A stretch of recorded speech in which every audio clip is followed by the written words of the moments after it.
नारद संचार आर्थिक समाचार के दर्शकों को महावीर सिंह का नमस्कार। एक बार फिर हम आपके समक्ष उपस्थित हुए हैं। आज हम बात करेंगे जो अगला बजट मोदी सरकार का पेश होने वाला है 1 फरवरी को। तो बजट में क्या संभावनाएं हैं, क्या होना चाहिए, क्या कर सकते हैं, इसके बारे में हम बात करेंगे Madras school of economics Chennai के डायरेक्टर श्री NR भानुमूर्ति जी से। भानुमूर्ति जी नमस्कार, आपका स्वागत है नमस्कार। नारद संचार में। आप हमसे जुड़े, हमें बड़ी खुशी हुई। तो हम जो मोदी सरकार का अगला बजट पेश होने वाला है, उनके तीसरे टर्म का दूसरा फुल बजट होगा ये। पहला बजट जुलाई में पेश हुआ सरकार बनने के बाद, और अब 1 फरवरी को अगला फाइनेंशियल ईयर 2025-26 का नया बजट पेश होने वाला है। सर, इस समय जो ट्रेड डेफिसिट है वो बढ़ रहा है, रुपया जो है वो गिर रहा है, डॉलर के मुकाबले रुपया कमजोर पड़ रहा है, तो इसको लेकर चिंता है। तो सरकार बजट में क्या कदम उठा सकती है इस परिप्रेक्ष्य में? इसमें सरकार का रोल थोड़ा कम हो सकता है, क्योंकि ये एक्सचेंज रेट डेप्रिसिएशन अभी हो रहा है। जी। प्योरली एक्सटर्नल फोर्सेस की वजह से हो रहा है। हम्म। अभी मुख्य कारण एक है, ये फॉरेन इंस्टीट्यूशनल इन्वेस्टर्स है। अभी जी। इंडिया में इन्वेस्ट करके थे, बहुत बहुत बहुत महीना इन्वेस्ट करे थे। अभी एक एक दो महीना से ये आउटफ्लो हो रहा है। So it is largely due to the external factors.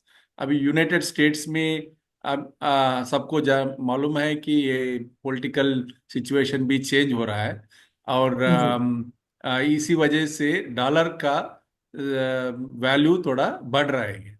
इसलिए you see that exchange rate थोड़ा डिप्रिसिएशन हो रहा है इंडिया में भी। और हम्म। बाकी इमर्जिंग मार्केट इकोनॉमी से कंपेयर किया तो इंडिया का डिप्रिसिएशन थोड़ा कम है। अभी ओके। सिर्फ 2% ही हुआ है। और हम्म। अभी आप इंडोनेशिया और अदर इमर्जिंग मार्केट इकोनॉमीज में देखें तो वहाँ मोर देन 4% डिप्रिसिएशन हुआ है। सो इन दैट सेंस ये डिप्रिसिएशन सब जगह में हो रहा है और इंडिया में भी हो रहा है।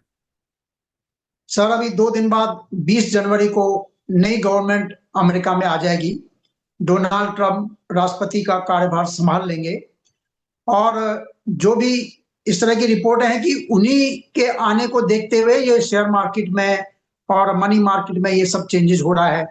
ये आशंका है लोगों की इस तरह की कि ट्रंप आएंगे, इंपोर्ट ड्यूटी बढ़ा देंगे, जो भी ट्रेड का जो भी एग्रीमेंट है उसको नए सिरे से देखेंगे। इसको लेकर शंका आशंका है।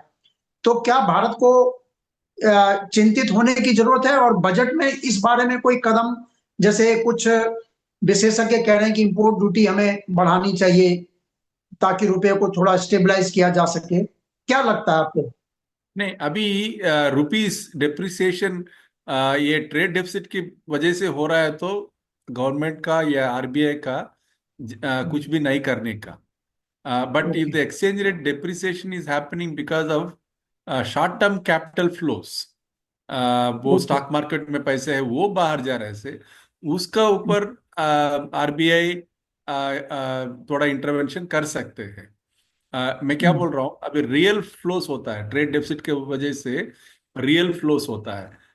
उसी ऊपर अगर रुपये का ऊपर थोड़ा डिप्रिसिएशन प्रेशर हो रहा है तो RBI should not do anything. But okay. if the depreciation is happening because of the short-term volatility, short-term outflows of capital, उसको रिजर्व बैंक ने थोड़ा मार्केट में इंटरवेंशन करके उसको थोड़ा मिनिमाइज कर सकते हैं।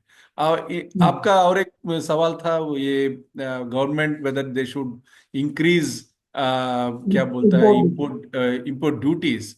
In my view that is a wrong policy.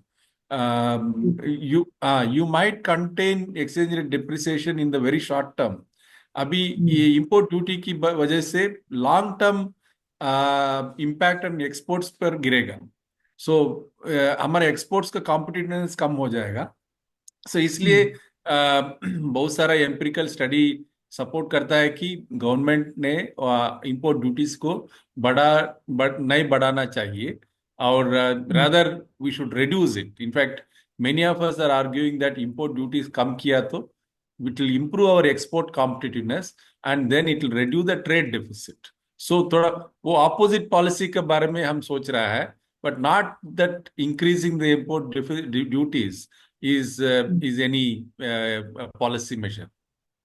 Okay, मतलब आपका कहना है कि अगर हम इंपोर्ट ड्यूटी बढ़ाएंगे तो हमारी कम्पिटिटिवनेस कम हो जाएगी उससे।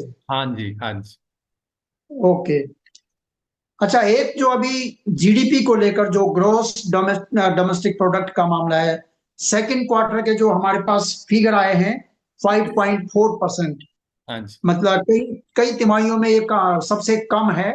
और इस साल की ग्रोथ रेट जो जो जो एडवांस एस्टिमेट जो आया है वो भी 6 पॉइंट कुछ बोला गया है, फोर जो कि परसेंट पिछले, हाँ जी, कई महीनों में, कई क्वार्टर में कम है।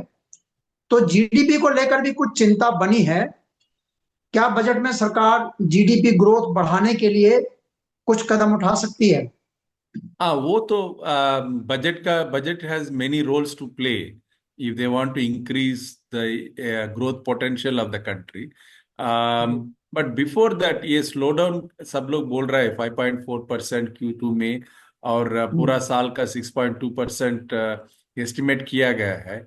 मेरे हम्म, ख्याल से that is slightly on a down lower side.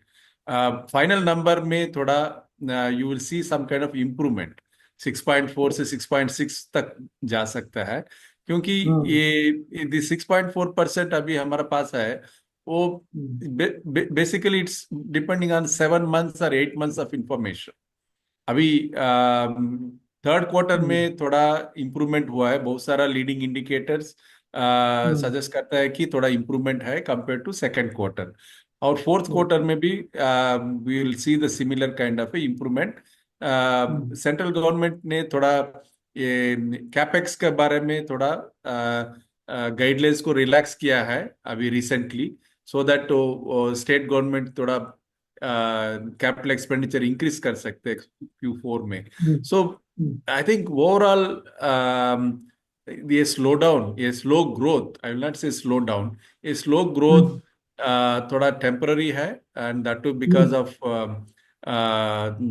वो गवर्नमेंट कैपेक्स में थोड़ा स्लो हुआ है, क्योंकि इलेक्शंस हुआ था, जनरल इलेक्शन हम्म, हुआ था, बाद में कुछ बड़े स्टेट में भी इलेक्शंस हुआ है, हरियाणा महाराष्ट्र में भी इलेक्शन हुआ है।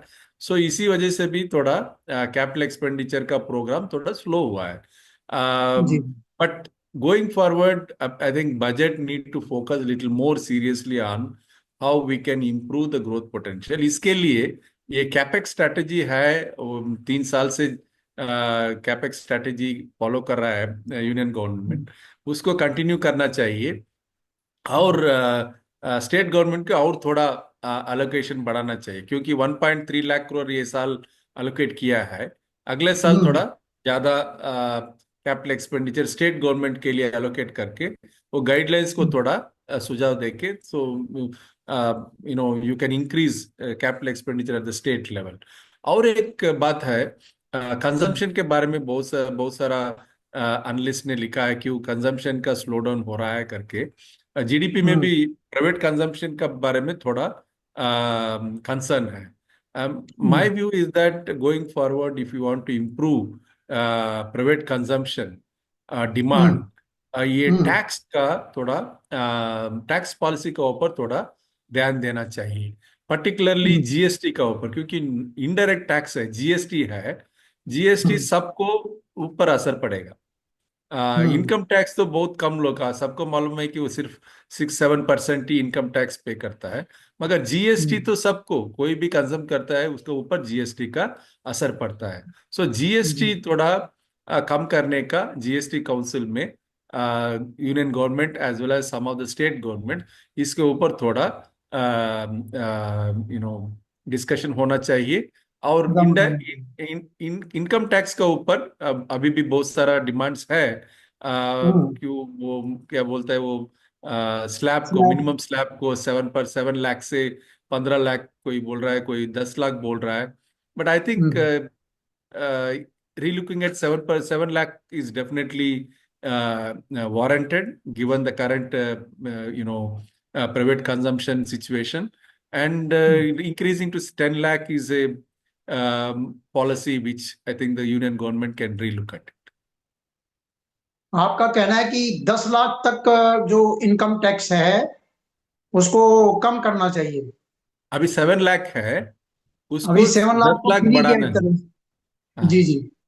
7 लाख से तो 10 लाख को इंक्रीज करना चाहिए.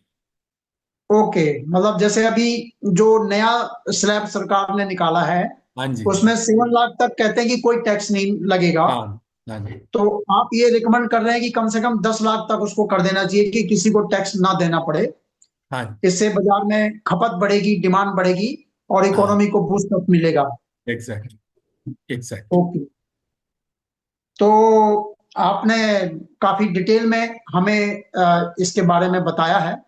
और एक छोटा सा पॉइंट मैं कहना चाहूंगा, जैसे एम्प्लॉयमेंट की बार बार बात होती है, तमाम पॉलिटिकल पार्टी जिस मुद्दे को उठाते हैं कि एम्प्लॉयमेंट को सरकार को और इस तरह के इंसेंटिव देना चाहिए, बढ़ावा देना चाहिए. हालांकि पिछले बजट में प्रधानमंत्री ने रोजगार के लिए कई योजनाओं की घोषणा की थी.